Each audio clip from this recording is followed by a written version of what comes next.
రామలక్ష్మి మొత్తానికి నమిత ఉండే ప్లేస్ని కనుక్కుంటుంది. అక్కడికి వెళ్తుంది.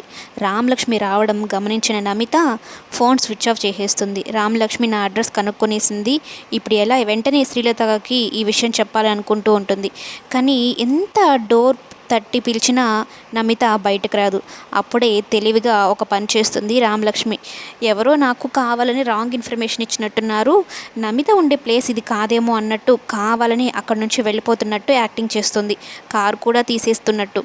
ఇక ఇంతలోనే రౌడీలు కొంతమంది వస్తారు. ఇదే కదా ఆ నమిత ఉండే ఇల్లు, వాళ్ళు చెప్పిన ఇల్లు అని లోపలికి వెళ్తారు.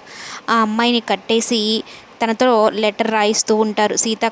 సీతాకాంత్కి వాళ్ళని నేను చనిపోతున్నాను, నేను అవమానం తట్టుకోలేకున్నాను అన్నట్టు.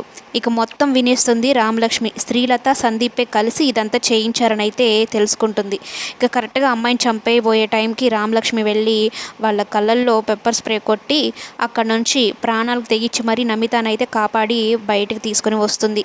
ఇక వెళ్ళిపోయారులే అనుకుంటుంది రామలక్ష్మి. రౌడీలు ఇక నమిత కూడా నేను మీకు ద్రోహం చేయాలనుకుంటే మీరు నన్ను కాపాడారు, ఇదంతా చేయించింది శ్రీలత సందీపే అని మొత్తం నిజం చెప్పేస్తుంది. అలాగే పోలీసుల దగ్గర నేను తప్పు చేశానని ఒప్పుకుంటాను, కేసు కూడా వాపసు తీసుకుంటానని చెప్తుంది.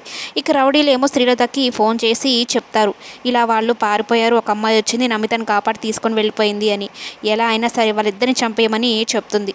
ఇక మొత్తానికి నమితని రామలక్ష్మిని పట్టుకొని రౌడీలు చంపేయబోతుంటే అప్పుడు ఎంట్రీ ఇస్తుంది కథలో ఒక కొత్త వ్యక్తి. సూపర్ డూపర్ ట్విస్ట్ అంటే ఇదే అని చెప్పవచ్చు.